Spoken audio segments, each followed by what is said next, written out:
Hi everyone, and we are live.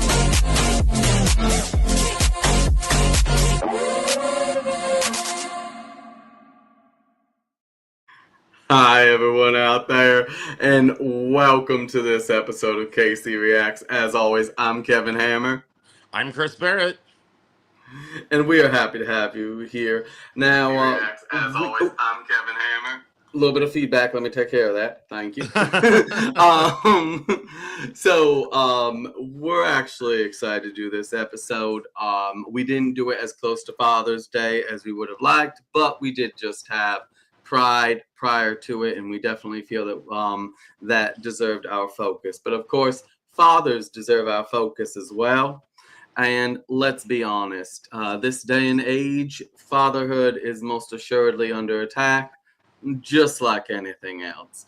And most recent attacks that we've seen is, of course, from the trans agenda. Chris and I both, for us, Father's Day is certainly bittersweet. We both of our fathers are no longer with us. So for us, Father's Day is a day of remembrance, a day of honor for our fathers who are no longer with us. Yes. But we know that for many of you, you are celebrating it either as fathers yourselves or with fathers that you have. So it's an important thing. Father's Day is. Wouldn't you agree, Chris? It is honestly, Yeah, absolutely. For those of you who follow me on social media, it took me a while to get around to actually saying, even mentioning anything about Father's Day. So, to a certain degree, it was almost appropriate that we kind of postpone this because it was several days after Father's Day before I even mentioned anything about it. I'm like you, Kevin. Father's Day is a bittersweet day for me. I mean, it certainly does make me think of my father, but it took me several days before I could even make one of those cutesy little posts honoring my dad that everybody likes to make without breaking down in tears. So, but yeah, the unfortunately, the idea of fatherhood, as you said, is under attack from the I guess you could say transgender movement or the gender ideology movement. I'm sure that there are plenty of trans people out there who, do honor it as it's intended, honor fatherhood the way it's intended. But the gender ideology movement, has come up with some interesting ideas, as we're going to see tonight, about what they think fatherhood actually is. yeah. And of course, we're going to disagree with that. Absolutely. And quickly, I do want to acknowledge in the comments, Vinny, welcome. I know we haven't had you on this early in a while. He's saying he has returned from the Mars. Hey, guys. And he's saying Barrett for office 2026, of course. I'm Uh, always appreciative of Vinny. Thank you. Absolutely. We adore you, Vinny. And the based mother, all right?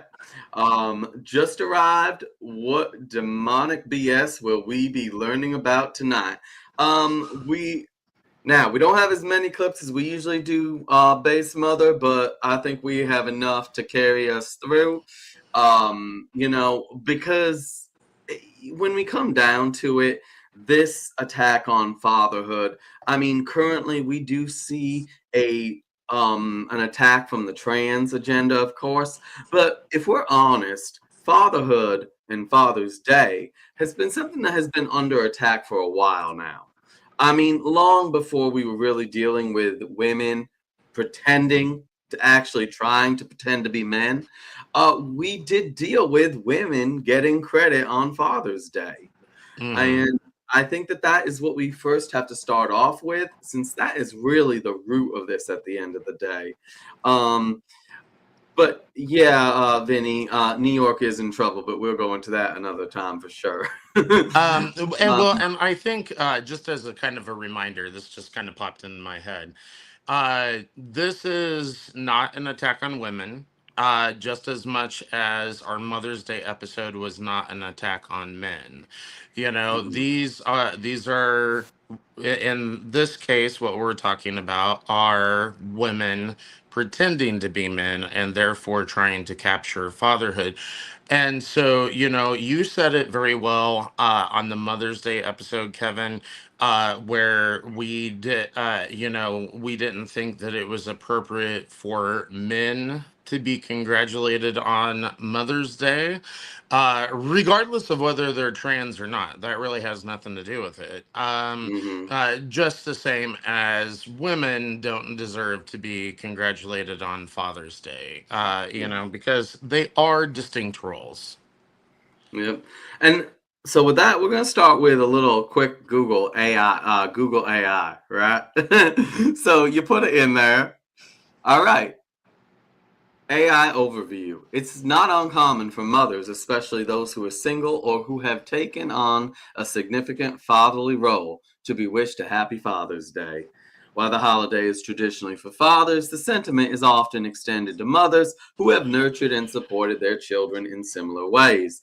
It's a way of acknowledging their dedication and the unique challenges they faced in raising their children, especially if they've done so without a father figure. So I want to touch on this. And the reason I want to focus on this, Chris, is because I want to highlight what you said. This is not about an attack on women, right? This is about a defense of fatherhood and Father's Day. I mean, I have a nephew in my life who I love dearly. His mother, his father has not been in his life, so his mother is the only parent he's had since he was a baby, since he was very young.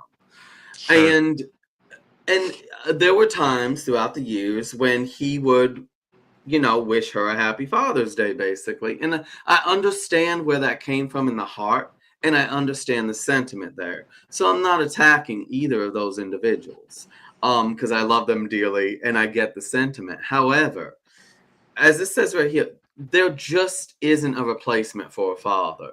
A mother can do amazing things. A mother can absolutely do amazing things, and she can work extra hard to be there for her children, and that's great. That's awesome. As I've stated, I have such women in my family. However, they are not fathers, and they cannot actually fulfill the role of a father in the lives of their children. They Well, just and can't. you know, and I believe that we spoke about this on the Mother's Day episode as well, which is that you know, we talked about you know, two men being parents or two women being parents. You know, as two gay men ourselves, you know, that is something that could happen in our lives. But you know, I would, you know, if my husband and I decided to have children, I would not want to be wished Happy Mother's Day because I could never, nor I could ever replace the role of a mother. It's, you know, I mean, we can be outstanding parents, but I think that we need to still go out of our way to have a strong female presence in our children's Mhm. lives in order to have a well rounded upbringing for our kids. And it's the same thing going on here. You know, a woman, a single woman, or two women, if that's the case, you know, still need to have a strong male presence in their children's lives in order to give them that kind of, you know, well rounded upbringing. Yep. And this goes out. The butchest lesbian on earth is not a man. Nope. A trans man is not a man. Nope. Um, a man is a man. And at the end of the day, only a man can teach a boy how to become a man. A woman, as much as she may love that boy, as much as she may nurture him, as good as she may be, she is not a man. So we do need to always keep that in mind. With that though, we want to touch on a little bit of why fathers are so important, right, Chris? Because fathers are important for several reasons. I apologize if this is a bit small, folks, but we know that, I mean, key statistics, prevalence, about 23% of children in the US live with a single parent, homes overwhelmingly led by single mothers. We're looking at, you know, 80% at the time with that. 80% of those single family homes, the single parent homes. Poverty. Fatherless families are significantly more likely to live in poverty than married couple families. Academic performance. Children with actively involved fathers perform better in school. Mental health. Children in single parent families are twice as likely to experience mental health and behavioral problems, especially if it's the absence of a father. Fatherless children are more likely to engage in delinquent behavior, so more likely to get in trouble with the law. Suicide. 63% of youth suicides are from fatherless homes. Homeless. 90% of homeless and runaway children come from fatherless homes. I mean, the stats really just do continue, and these are backed up time and time again. This isn't just one study that was done, right, Chris? This Right. is time and time again. We are seeing the data. Fatherless children, 4 times greater to at risk of poverty, which we touched on. More likely to have behavioral problems. 2 times greater risk of infant mortality. More likely to go to prison, as we already discussed. More likely to commit crime. 7 times more likely to become pregnant as a teen if you're a teen girl. More likely to abuse, to face abuse and neglect. More likely to abuse drugs and alcohol. 2 times more likely to suffer obesity. 2 times more likely to drop out of school. So, time and time again, we see just how important fathers are, right? And that's why I do feel a certain way when I see whether it's a trans man, so a woman, or even a mother wished Happy Father's Day. Hey, Kevin. Because My audio just cut out for some reason. From at least, like, I can't hear you. It's probably not on your end. It's probably my stupid thing. I'm gonna pop, guys. I'm gonna pop out and pop back in real quick. And in that meantime, I'm going to go to the comments quick. The base mother, you are active in the comments this evening. We always appreciate that, of course. Um, I know you said it feels like this stealing of Mother's slash Father's Day attention is just another attack on family, blurring lines and making real mothers and fathers sorry, being real mothers and fathers is the goal. Absolutely, it is about the attack on these institutions. Hey, Chris, can you hear me? Yeah, I can hear you. Yeah, guys, I am running Apple's beta version of iPad OS, trying it out, and it's wonderful in many ways, but it is kind of glitchy still. So that's what's going on there. But I mean, I think overall, going back to what we're talking about here, is that uh, fathers are extremely important. Mm, It's not that a single mother can't be a wonderful parent, but there still needs to be a prominent male role model in the family. It's not that two women as a couple can't be amazing parents, but there still probably not probably, there needs to be a prominent male role model in the mm, kids' lives. And I've heard it from you, I've heard it from several different studies. I've looked at the role of a father in a child's life is more determinant of a positive outcome for children than a mother's role actually is. mm.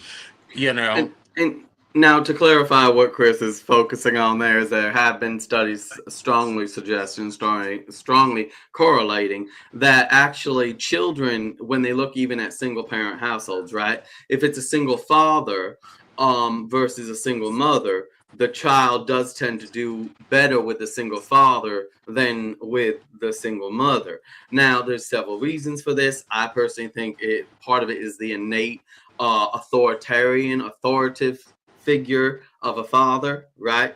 Not authoritative, although they can be at times, but Right, yeah, fathers can be authoritative figure. authoritarian. I know. I think a lot of people can experience that. So can mothers. But Yeah, I think that, like, when it comes with a father, though, there's just this special, um, just as a mother's presence is special, there's a special presence that a father has in a child's life, and a big part of that is adding structure and discipline, right? yeah, right. Um, And this, again, this is not an attack on women. I think that mothers are extremely, extremely important. That's not what I'm saying. It's just that there are studies that show that the fatherly influence is probably more likely to determine a positive outcome for a child than the female influence necessarily is.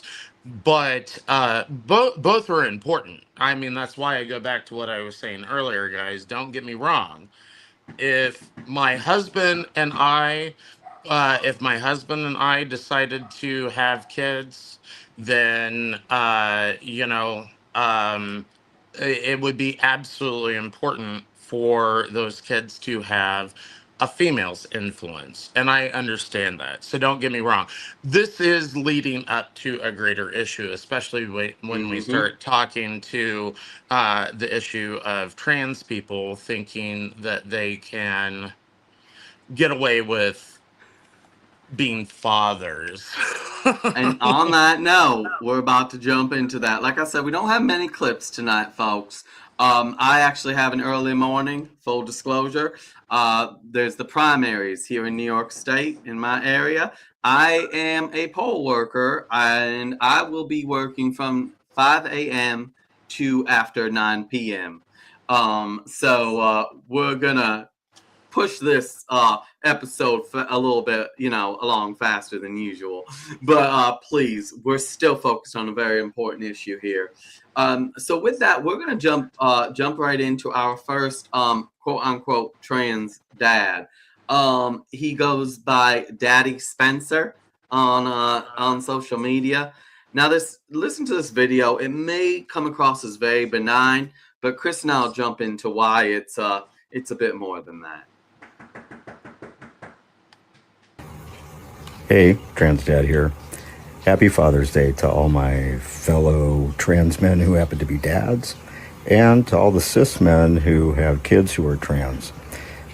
Know that all of you are making really phenomenal changes in the lives of the young people that you parent and in the world at large. So, happy Father's Day. All right, folks. So that is Daddy Spencer, as she goes on on social media. Now, I guess if you're going to transition from a woman to a man, transitioning into Santa, a jolly figure, is good. Is a good option. Um, Sorry, I couldn't help. I've been holding that. I've been holding that one in. But I mean, okay, what she says is, first of all, a trans dad, right? And this is part of that. Even though she says it kindly, right? And she acknowledges cis dads, which, oh goodness. But mind you, she only acknowledges cis dads in specifically their relationship to having trans children, right? So even in that moment, even within that, she's still trans focused. She's acknowledging cis fathers, so biological fathers, biological males, as long as they are good to their trans children. And this is obviously, it seems nice. It's delivered nicely. I will agree. Well spoken, softly spoken, but the true intention, the pushing of the trans agenda, is still there. What do you have to say, Chris? Yeah, yeah. I mean, I agree with you. I mean, at first blush, it doesn't seem particularly threatening in any sort of way, but the simple fact is, this is a woman. She may have a beard, may look like Santa Claus, but but she will never be able to be a dad. And it's nice that she is acknowledging so-called cis dads. And for anyone who doesn't know exactly what that means, that's what trans people like to call normal people, is cisgender.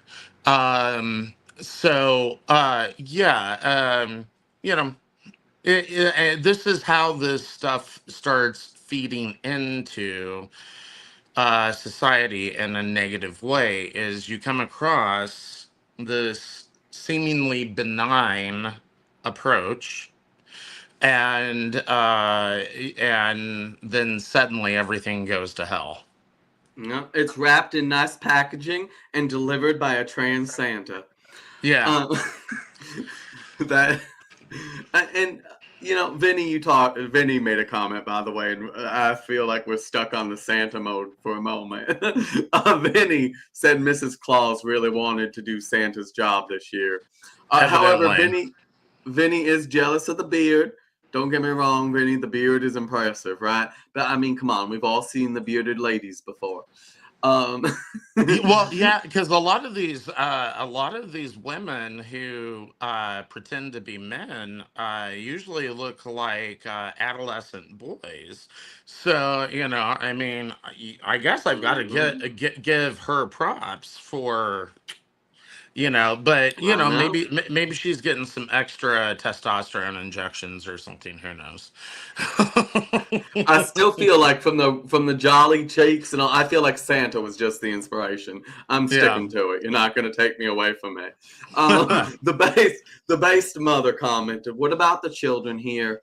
How do all these hormones affect fetal development? We're going to see some horrible effects in the future." And actually, that is an amazing point, based mother. And we're about to move into our next few clips, which we will touch on that. The other comment you have is Chase Strangio, who argued the Scametti case. I always wonder if I'm pronouncing that right. Was on Dramatic. TV after the loss, discussing perspective as a father. Base mother, stick with us. Your comment's going to be relevant in a moment. Trust me, it's going to Yeah, be relevant. So yeah. Chase and I are buddies. yeah, Chris and Chase are like this. I mean, Uh maybe huh. a bit. It's a bit more, maybe like, but still. Anyway, so all right. So, folks, with that, we're gonna move on quick to what the base mother is talking about. Now, this is 6 years old, right? And it says it right there. The article is more than 6 years old, and the reason I chose this one is because it shows how far it goes back, right? The dad who gave birth, being pregnant doesn't change me being a trans man. Chris, I'm gonna throw it to you first because I can see that this got a reaction from you. Can you hear me, Chris? All right, folks. I may have lost Chris for a moment, but I'm gonna go to the comments just to talk to you quick. So base mother, yeah, I know. I can't wait to have you on. We're gonna have you on the very near future. By the way, everyone watching, the base mother will be on soon enough in the very near future. So keep an eye out for that. All right, I have twins. I have Yeah, I noticed twins. that. Oh my There we gosh, go. the All two right. Chris. Oh I yeah, know, yeah, yeah. right? That's frightening It's for really some, making me happy for trouble tonight. others. Oh, it's doing But it no, again. Oh my God, Kevin, I can't believe it. It's doing it again. Let me try changing browsers. Right now I'm using Safari. Let me try changing browsers all and right, see that's if fine, it's going to Chris. be a little bit more stable. And I'll just continue to interact with our comments. All right, so all right, Vinny, you don't think these people want to have kids? Issue of abortion, Vinny. As you know, that is a whole focus for me as a man who's unapologetically pro-life, and trust me, we'll be going into that in the future.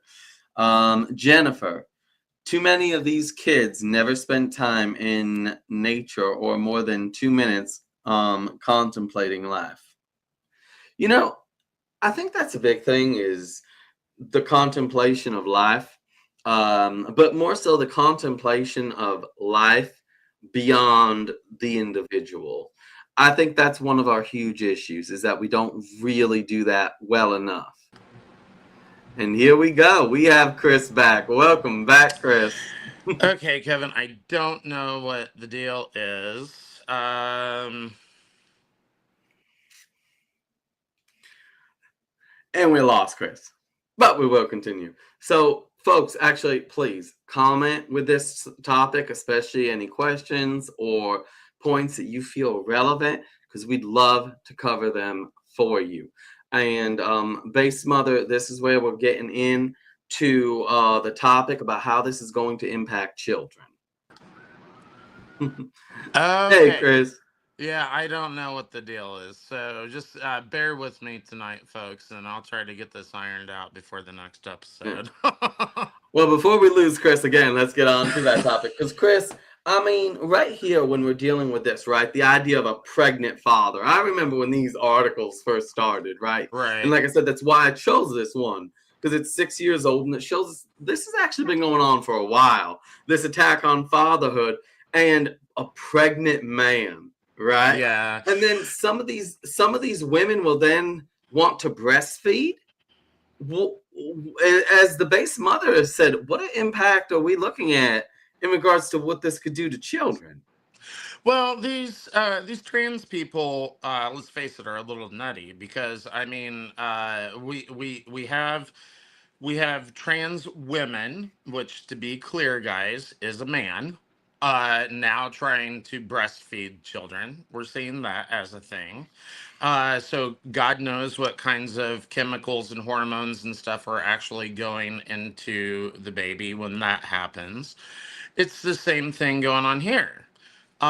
When these women who are pretending to be men, get pregnant, have kids, and stuff like that. And, I mean, and it's amazing that they're actually able to successfully go through a pregnancy because one of the things that you may not know about, but a woman going on testosterone causes like a collapse of the vaginal wall, and so would make pregnancy extremely dangerous. So, I mean, for her and for the baby. Um, I think that what we're seeing here is so-called trans people are showing an utter disregard for children and more of regard for themselves. Yeah. And even Chris, let's say a trans man, so a woman who is taking testosterone, all those hormones and everything, finds out that she is pregnant, right? She finds out that she is pregnant. It's and she stops those hormones right away. It's not like those hormones just disappear, right? It's not like there's zero impact when it comes to those hormones. No, They no. are gonna have their impact.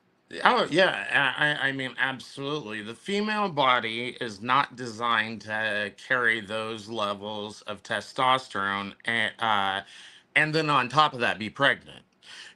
Just as much as the male body is not, designed to carry the levels of estrogen that, so-called trans women, which are not women, carry. I mean, we are still male. We are still female. All of this is fake, Mhm. guys. None of it's real. So, I mean, this is not a dad who gave birth. This is a woman who gave birth. There is nothing scientifically even interesting about this. Exactly. But they sure as heck market it like it is, right, Chris? Right. And yeah, so I do want to go to the comments quick. Jennifer has made a few comments. Observing nature and ecology in other species really puts things in perspective and grounds in reality. Absolutely. What issues those kids are going to have from the hormones and imbalance of the system. As exactly, Jennifer. That's what we touched on. We don't know, and unfortunately, we have a generation of guinea pigs right now in our culture. Unfortunately, um, have y'all talked with Josh of Disaffected? I have not. Mm-mm. Um, yeah, the base mother. I can't even imagine what this does to a woman's mind.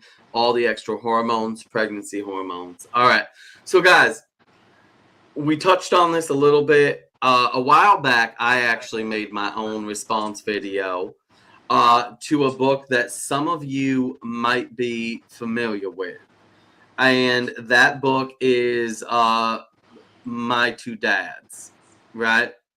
Sorry, not My Two Dads. Sorry, In My Dad's Belly. In My Dad's Belly was the book that I responded to, and I'm gonna play that quickly.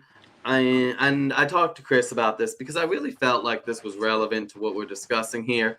Because when I look at this kind of thing, right, pregnant men, right, in my dad's belly, I have to ask a pretty direct question, and I think it's an important question. So listen to this, everyone, and tell me if you agree with the question I asked in response to the book In My Dad's Belly. So outside of being absolutely inappropriate for children, this book begs a very serious question. And I want to pose this question to all the quote-unquote trans men out there. Work with me here.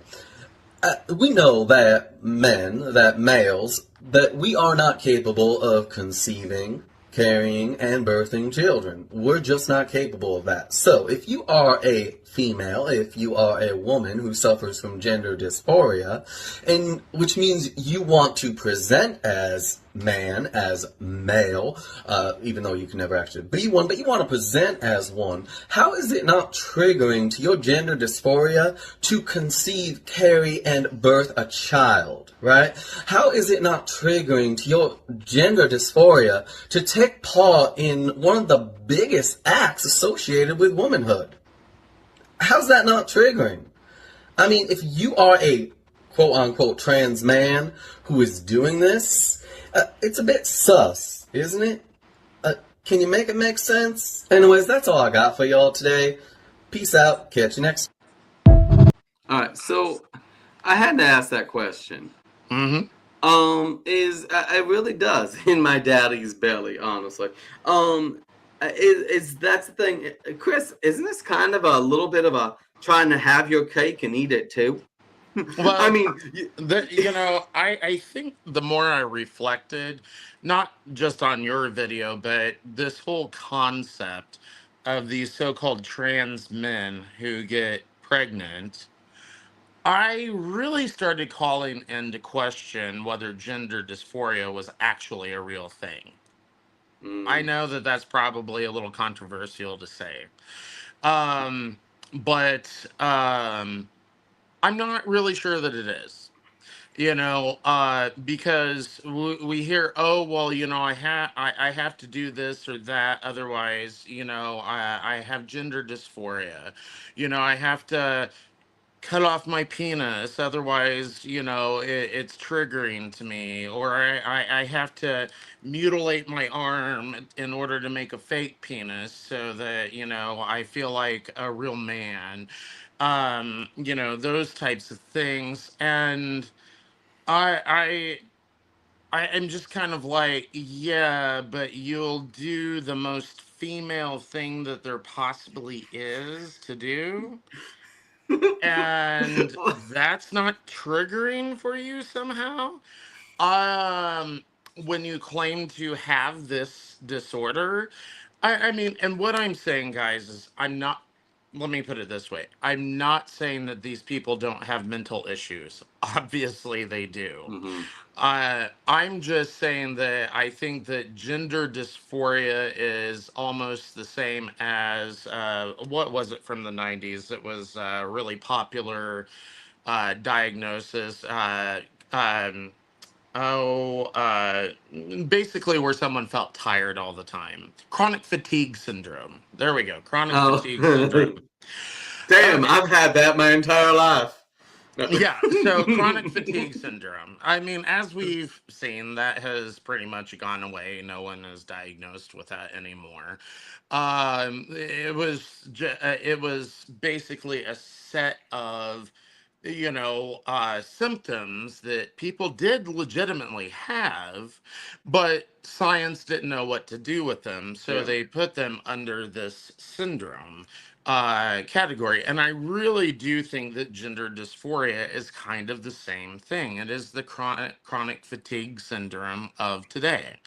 It's a bunch of varied symptoms, mental symptoms, that because I mean there are certainly some trans men using that in air quotes, that would probably never do this, but Yeah. um but there's a substantial enough ones who do, that it does beg the question: is gender dysphoria actually a real thing, or is it just a collection of mental illness Mm. symptoms that we really haven't honed in on yet?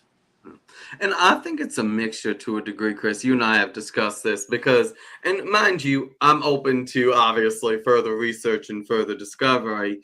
Like for example, why I believe that because there's multiple types of dysphoria when it comes to the body, right?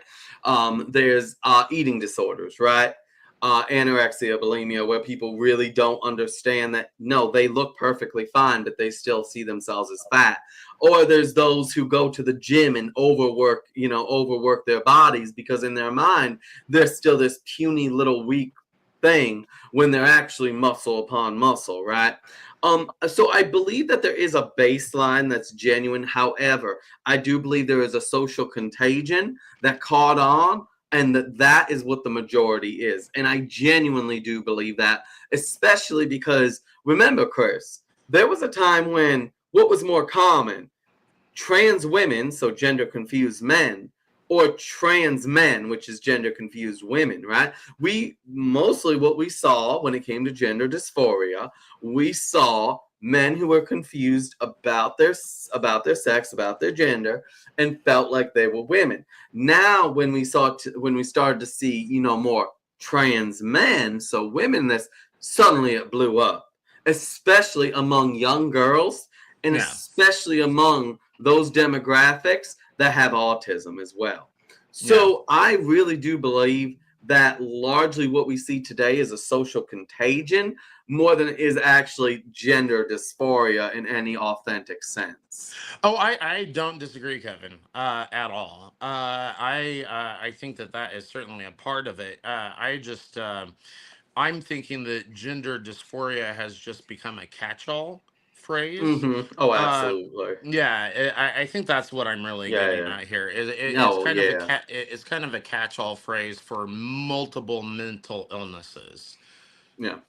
Well, Chris, it's kind of like one of the terms I know you especially hate, right? Is the word queer in the community, right? It's become a catch-all term, right? If someone Right. says they're queer, they can mean they're anything. They can be saying they're simply homosexual, or they can be saying that they're pansexual. So you better lock up your cookware. I know, old joke, but still, it amuses me. Um, So so I funny. mean, come on, it still works. I feel it definitely still plays. So yeah, this right here, this book.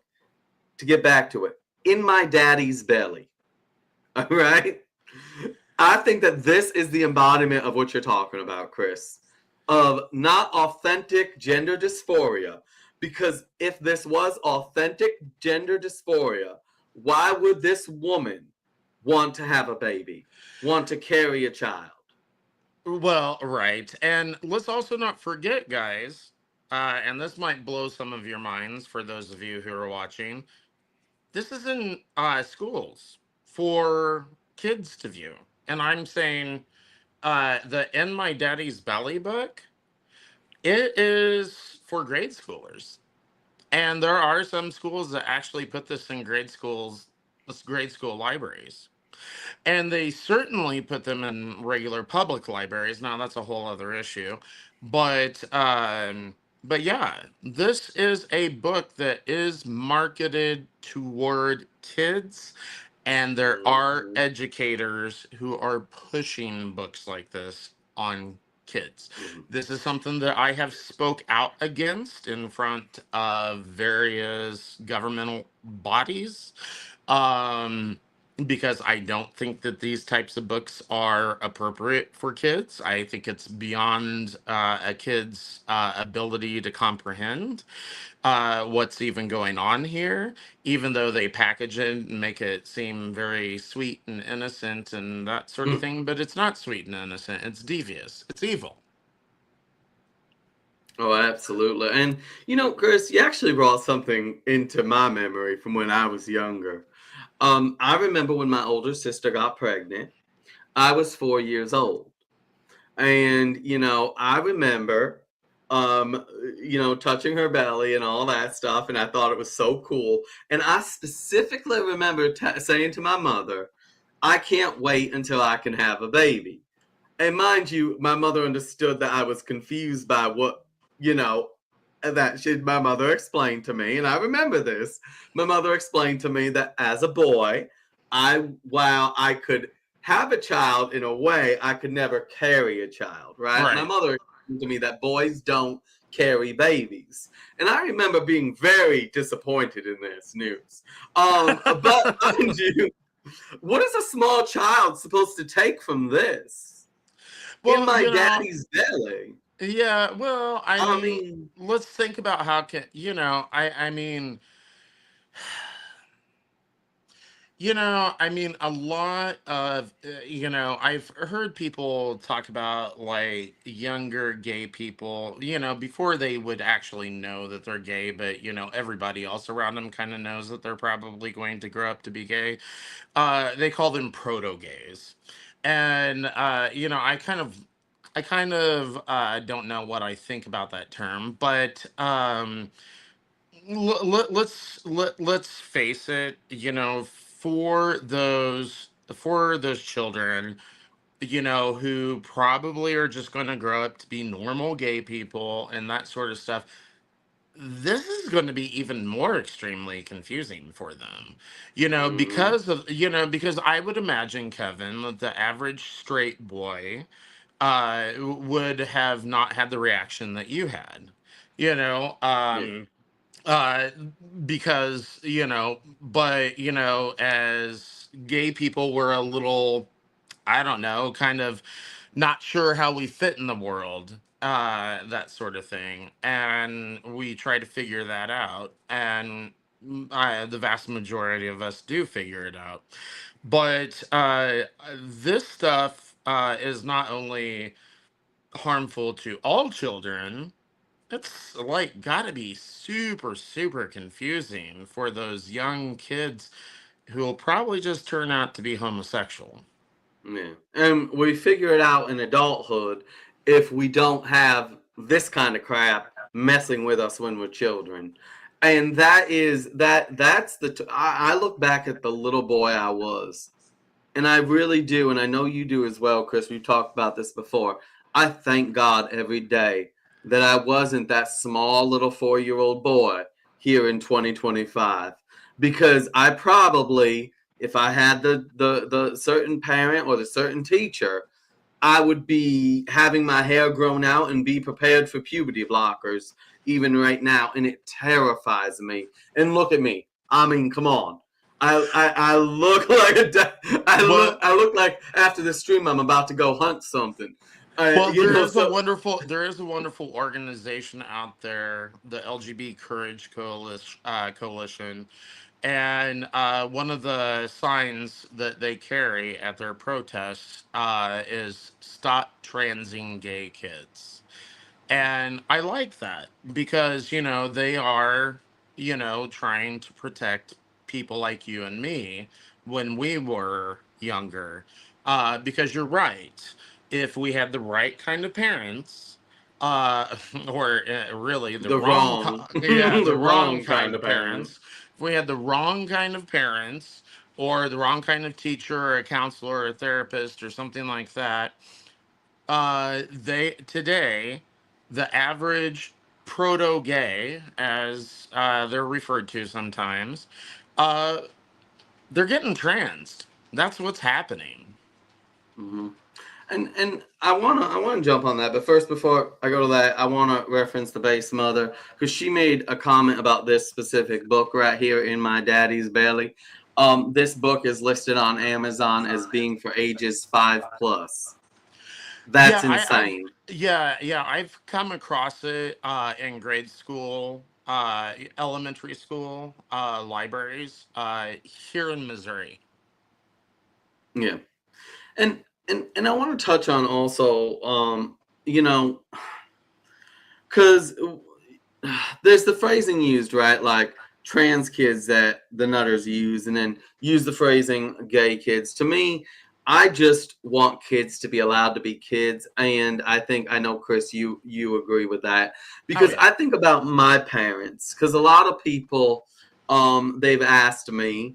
And I've actually, it's amusing because I will get this question from so many people from across the political spectrum asking me about, oh, they suspect their child might be gay, or what if they're confused and trans, and I often say, has your child said anything to you? And Chris, 95% of the time their child hasn't said a damn thing to them. They've just noticed their child has said or done something that they've considered to be meaning something, but their child hasn't said it. Let your child be a child, because the greatest gift I can say that my parents, both my mother and my father, gave to me was they let me have my childhood. And if you don't mind, Chris, I just would like to briefly go into what I mean by that. When I was a small child, right, I found this out after my mother died, right? Two stories about my mother, and one of them did involve an interaction with my dad. Um, when I apparently was very young, about 4 or 5 years old, I was outside playing, and one of my older siblings was standing next to my mom and dad. And my mom happened to say to my dad, I think he's going to be that way. I think he's going to like guys. And my dad was like, no, all that stuff. No, that's probably not true. But now, what do you think my mother did with this? Do you think she took me to a damn pride parade? Do you think she tried to put me in conversion therapy? Do you think she did? No. Do you know my mother and my father, my entire life growing up, I don't remember either of them, to me, saying anything positive or negative about homosexuality. And I came to find out as an adult that when I was a very small child, they both had suspicions. But what did they do? They both let me live my life as a child, never said a damn thing, one way or the other, about homosexuality. And I mean it when I say that. I have no memory of my mother or my father saying anything positive or negative about homosexuality. Never. Not Well, one single I memory. mean, and the thing is like, why would you say something positive or negative about heterosexuality? No. It's just a part of the human condition. Some of us are straight, some of us are gay. Whoop de doo. Yeah. The funny thing is, I wish in a way that my husband would be willing to be on camera, but I know that he wouldn't be. Uh, but I'm going to try to recount this situation where, just so people know, he used to be an elementary school teacher. He's since moved on to other work. Um, a parent did approach him. And I guess because, like the kids didn't necessarily know what his sexual orientation was, but, parents kind of got the idea. And anyway, a parent did approach him saying, I think that my kid is gay. And what should I do? And his response as a grown adult gay man was just let your kid be a kid. Exactly. Exactly. Why is that? That is not a difficult thing to do. It really No, isn't. It no. legit is not a difficult thing to do. It's just let your child be a child. It is Yeah. actually one of the easiest things to do in the world. It really is. Yeah. But Oh, it just, I'll be honest, it perplexes me how easy it is for people to mess this up. The most simplest thing is to just let your child be a child. Yeah, Why is yeah, that so I mean, difficult? you don't need to walk around and say all sorts of nasty stuff about gay people because that could screw with your potentially gay kid's head. And and I did like the fact that you did talk about the flip side of it. Is like, on one hand you could push it, which is weird. On the other hand, you could also try to discourage it through things like conversion therapy and stuff, which is weird. It's just, it's a part of the human condition. Hmm. And it's not, homosexuality, heterosexuality. It's just two different ways that humans can be. Hmm. And it's not just humans. We see it in animals and stuff like that as well. And so it's like, instead of making assumptions about your kid, just let them be. And now, to bring it back to what we're really talking about here, as far as like the trans stuff, we know, every sane person out there, gay, straight, whatever, knows that this is bullcrap. Hmm. And if anyone is sitting there assuming that their kid is trans, and I think that's what Kevin and I are trying to get at, guys, is like, as two gay men, we're against the idea of sitting here trying to assume whether your kid is gay. We're Hmm. certainly not okay with you trying to assume whether your kid is trans or not. I Yep. think that that's the bigger point that we're trying to get to here. Oh, absolutely, 100%. And it's funny, Chris, because and then we're gonna move on to our strangio, because we got that clip, folks, coming up. Based mother, trust me, it's coming up. Um, so I once had someone, when I first started coming out, very publicly and very aggressively against the idea of transing kids, right? Because I was like, this is just wrong. Someone's like, oh, so you'd then bash a kid who thought they were gay, right? And I was like, all right, all right, all right, right, all right. I am not saying that if there is a child who is confused about their gender, to go at them and harass them and belittle them.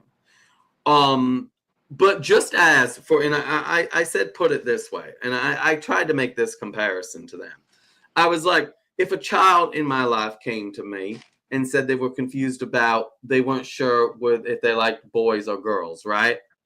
What wouldn't I do? What I would tell them is, I would be like, youth is a very confusing point in all of our lives. We are confused about so many things when we are children. When you For are an sure. adult, a lot of that stuff will come into focus. Enjoy your childhood.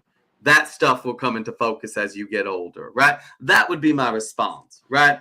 Now, Sure. what I wouldn't do was, if a child came to me and expressed that they thought they were homosexual, I wouldn't encourage them to do something with someone of the same sex, right? With another child of the Well, same sex, that's right? just So creepy. exactly, that would be Yeah. creepy. That's disgusting. So why then, if a child came to me and was confused about their gender, if they had gender dysphoria legitimately, or just had gender confusion, why would I then be like, oh, well, we need to have you live as the opposite sex slash gender?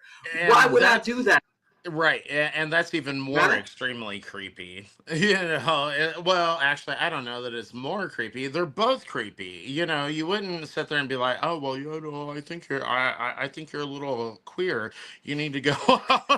I think you need to go out and have sex with someone of the same sex, or date them, or whatever the case may be.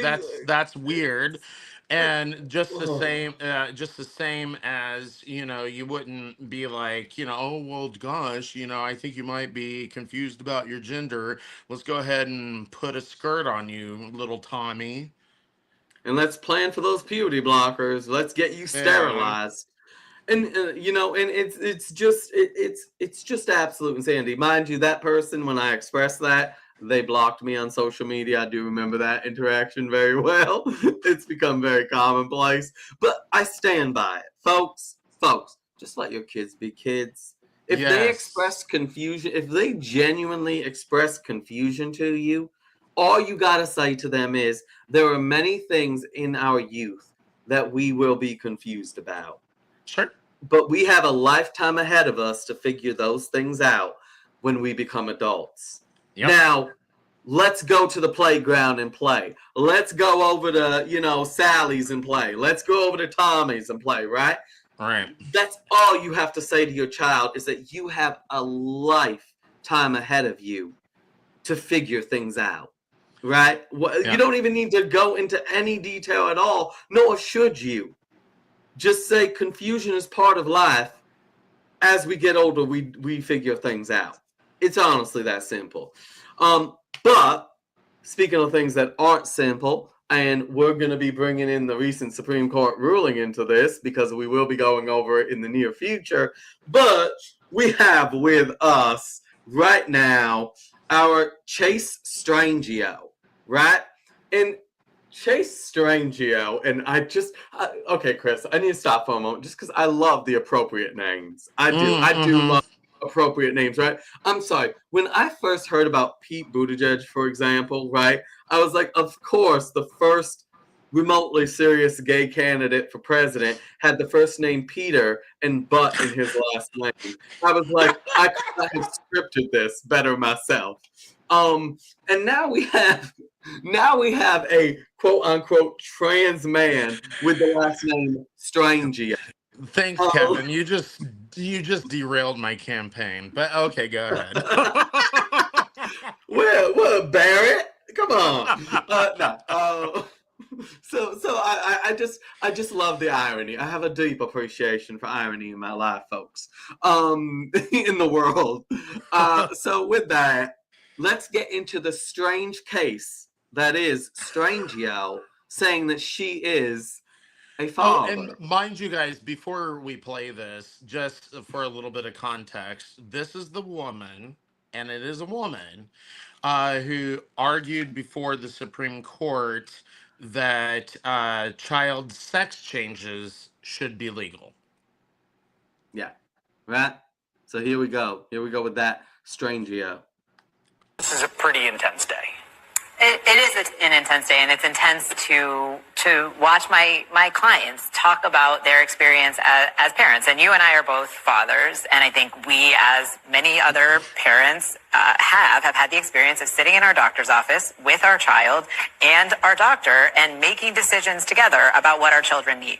And what this case is about at its core is that Tennessee lawmakers came into that doctor's office and decided they know best and displaced that careful, reasoned judgment of those parents in Tennessee. And that Sounds just like a is man, guys. unimaginable and should be unimaginable. All right. Can we look at this first? I know we're gonna be a bit catty here. Can we look at this first, folks? First right here. Okay. So to me, this facial expression, right? At most, we're looking at like a 14-year-old boy who hit puberty, right? So got a little bit of mustache, doesn't know how to put a tie on correctly, and is wearing his daddy's clothes. But this is Yeah. a woman. This is a full-grown woman. No, you are not a father. You No. may be a parent. You may be a parent like And the man God, interviewing you, God, but you are not a father like him. God bless and protect those children from this weirdo. I You know. know, So here's actually one of the things. I am also terrified as to what goes on in that doctor's office with this woman, her children, and the doctor. I am actually terrified for those children. oh Like, yeah. I mean, this is a very delusional individual. I mean, she sits there and says, "We're both fathers." No, honey, you're a mother at best. But I bet that you're not even a biological mother or anything like that. Your kids are probably adopted. You're just some weird lesbian, and I think that's actually what she is. Yeah, I might be wrong about that. So before you get the lawsuits ready to go, I might be wrong about that. Um, anyway, So I'll put that out there, but I do think that she's just kind of like a really screwed up lesbian, is what it is. But isn't it funny, guys? I mean, just listening to that voice, just that voice, and let's not forget the appearance too. Like Kevin said, looks like a 14-year-old boy, in dad's clothes, but that voice and claims to be a man. You know, Mm-hmm. I mean, I'm as gay as can be, and And so is Kevin, and we don't sound anything like that. I know, and I admit I have the gay accent, right? I admit that, but I know I don't sound like that. I know for a fact I don't sound like that. Maybe before I hit puberty, I sounded something like that, I'm but I not know sure I that don't I sound. sounded like that at 5 years old. My I God, know my voice the was voice is deeper. probably deeper at 5 years old. No, no, I and mean, I had probably way more testosterone and other stuff going on than this thing has. yeah. You know, oh my God. And you ever notice how they go, and I've mentioned this before, they go to their default settings, right? This is how you definitely know it's BS, right? With a lot of trans people, they go to their default setting when they're upset. They either, if they're a trans man, right? If they get really upset, they'll go to the emotional, like crying, right? Which Oh, is that yeah. default setting of womanhood. If they're a trans woman, so a biological man, they will be like, it's ma'am, right? Yes. Oh, they As we do. know. They do. I've seen this over and over again. You see the so-called trans man become the stereotypical emotional woman. Then I've seen the trans women become the stereotypical aggressive man. You Yep. know, it's like, yeah, you can't get rid of what you actually are. That's why You we can't escape know. those default settings. You can't No, that's escape those why we default know settings. this is all bullshit. It's all Yep. bullshit, folks. Absolutely. And the base mother, these poor kids being raised in an insane asylum, pretty much. And what concerns me, and Chris, do these types not seem to act like that time between the parent, the doctor, and the child? They act like it's a free for all, right? I mean, by their logic, a father who feels that his son isn't developing and getting into sports quick enough, right? He's not developing as fast as the other boys, right? He's not enough, right? By their logic, their father should be able to say to the doctor, "Can you give my son some, tea to get, top him off, kick it off? Can you give him some testosterone?" It's insane. Parental rights. Why I am a big advocate for parental rights. To a large degree, they are not absolute, folks. You cannot just do anything you want with your child, even if there is a doctor involved. That's just not a thing. Well, I mean, what if your child is just kind of a gender non-conforming kid? Like a little boy who kind of tends to like girly things, or a little girl that tends to like, more stereotypically boy things, or whatever the case may be. There's nothing wrong with that. That doesn't mean anything. It certainly doesn't mean that they're trans. It doesn't mean that they're gay. It doesn't mean that they're straight. It doesn't mean anything, guys. It just means that they're a person who just happens to not fit the stereotype. Whoop de Yeah. doo. And we're gonna wrap this up. We are almost an hour, and I have to get up so early for going out to help work at the polls, of course. Um, but Chris, I want to kind of leave it with here because this does apply to fathers, and fathers, you are so important. You are so crucial. But this is one area where I've warned mothers and fathers, but especially fathers. We live in an age where especially teachers will push gender confusion so easily onto children, right? Now, I'm not telling you to say that this is okay. I'm not. If you're uncomfortable with it, then that's a discussion to have. But for example, right, I am actually also concerned for that little boy who likes dolls and his father or mother says to him, "No, that's what girls like." And here's why I'm concerned about that. Now, hear me out, folks. You may be questioning where I'm going with this, but hear me out. So, say you do have a little boy who expresses an interest in dolls. I'm not saying to encourage it or anything like that, but if you say to that little boy, well, though that is what a girl is supposed to like. Only girls like dolls, right? And then that little boy goes to his purple-haired teacher, right? And says, well, I like dolls. My mom and dad says that means only girls like that. Am I a girl? And that purple-haired teacher, their light bulb, it flickers. And they decide to push on that identity onto that child. Again, if you have a son, and I'm using a son as an example, because keep in mind, we're actually very, funny enough, liberal. Even the most conservative parents tend to be very liberal with daughters who have traditionally boy interests, right? I mean, we call them tomboys after all. Oh We have a yeah, whole culture built around the tomboy, and we're all okay with the tomboy. But if you have a son who is showing an interest in a traditionally female thing, be careful to not push him into the arms of a predator by saying, well, only girls will have that interest, right? Because if you tell that little boy that only girls have that interest, then the culture that's telling him that a boy can become a girl is going to have more easily be able to access him, is more easily going to be able to corrupt him and confuse him. So, like I said, I'm not saying go out and buy your son a Barbie if he expresses interest in dolls. What I am saying is be careful that you don't actually, in response to that, push him into the arms of predators. That's what I want to say that's about that. that's a really good point, Kevin. I've never actually even thought of it that way, but that is a good point. People could be inadvertently, pushing their children into this stuff without thinking about it. I will say, my parents were wonderful. I mean, I showed an interest in Barbie dolls and stuff like that as a kid, and my mom gave me her Barbie dolls.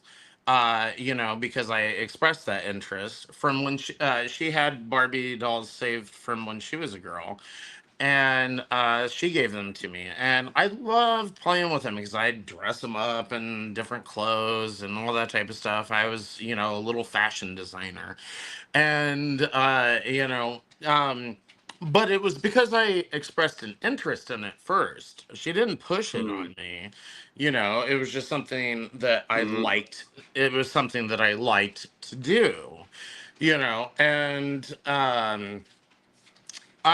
but I've got to give a lot of credit to my parents for the most part. I was never told, that's not what boys do, you mm, know, and that I think that was actually kind of a good thing for the most part. It probably didn't mean as much back then because we're talking about the 80s and stuff. mm, I am an old fart.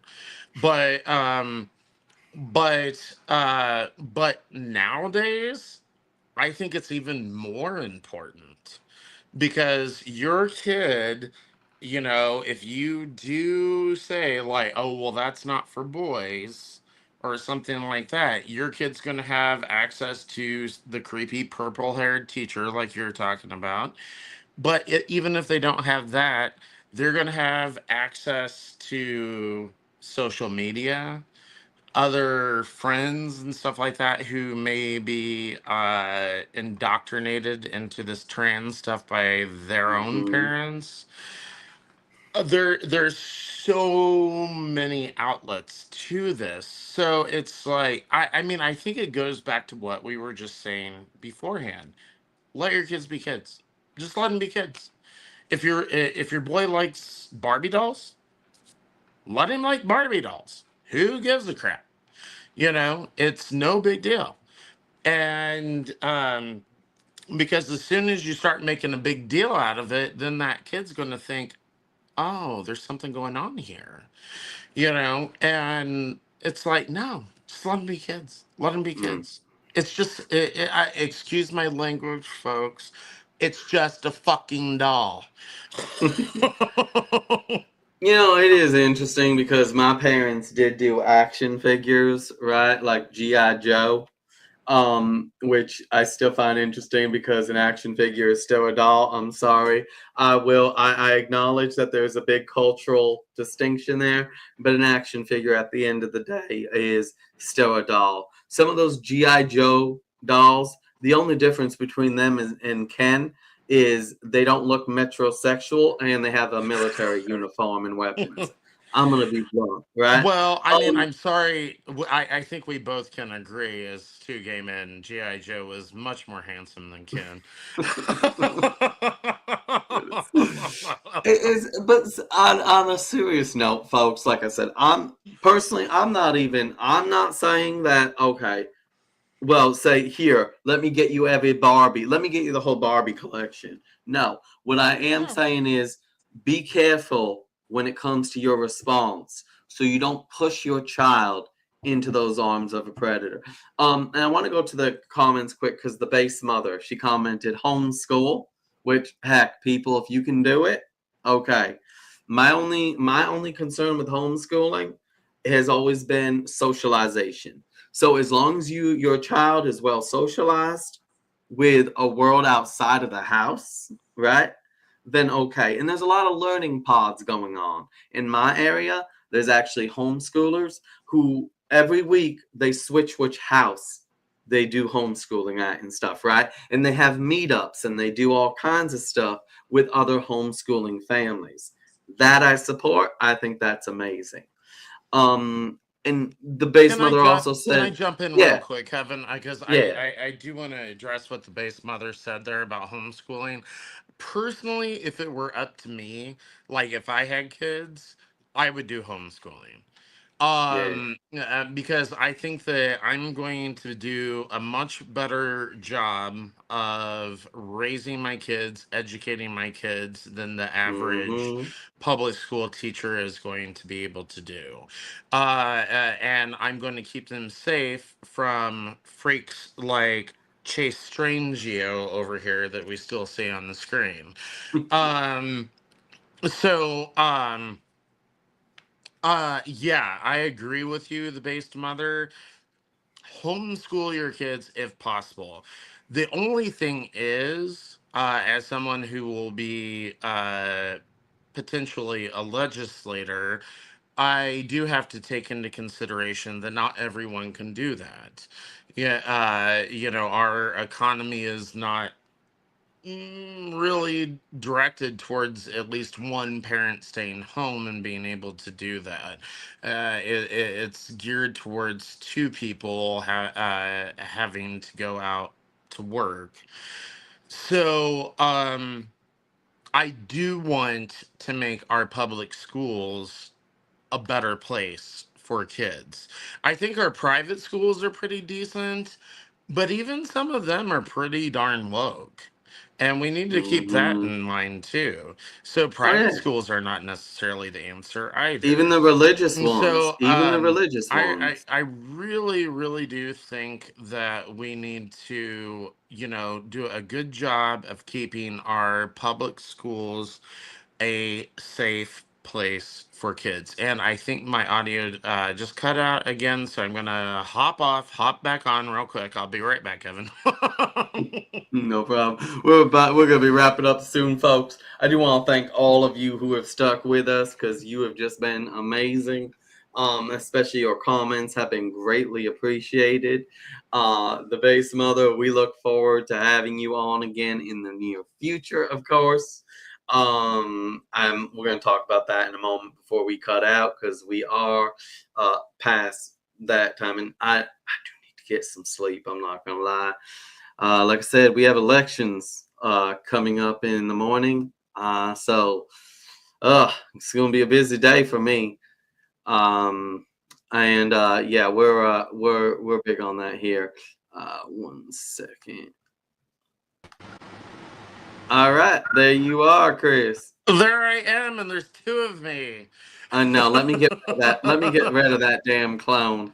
Anyway, so I want to reference the base mother's one comment, and I figure we'll wrap things up. Okay, I'll Um, just say, Kevin, yeah. since we're getting close to the end, it cut out the audio again. I have no idea what's going on, so I'll just go ahead and let you wrap up the show. But there we go, and I'll just stay on and let you wrap up the show. All right, absolutely. Have a good night, Chris. We'll see you next week with the base mother. All right. Bye, Chris. All right. So everyone, with that, you heard Chris. He's having the audio issue, so we're gonna say goodnight Oh to my him. God, I can hear you suddenly. I don't know what happened. Okay. Well, we can hear him now. But anyways, next week we're looking forward to a really good episode. We are going to be doing a few things. We are going to be wrapping up Pride Month. While this one was certainly not all the bells and whistles that it has been the past few years, there were still many inappropriate things going on that we want to bring attention to, and we're going to have a special guest, the base mother, who is currently in the comments. We cannot wait to have you on next week, next Monday, which is actually June 30th. So it's going to be the day after New York City Pride. So we should have some interesting content. And then we will be taking a quick break after that. We're going to enjoy the 4th of July. So we're going to be looking forward to that, everyone. With that, I guess I'm going to wish you a good night. Oh, actually, the base mother, we're going to save that comment for later.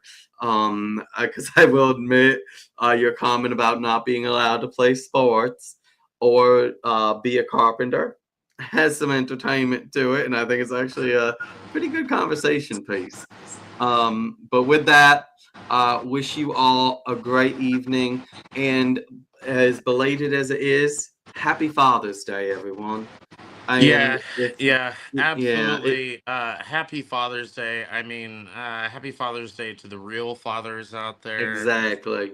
The people that we were talking about aren't actually fathers. Uh-huh, They're just moms, and that exactly. pretending to be fathers. So Hmm. yeah, it's very important. I think that we remember the difference between the two.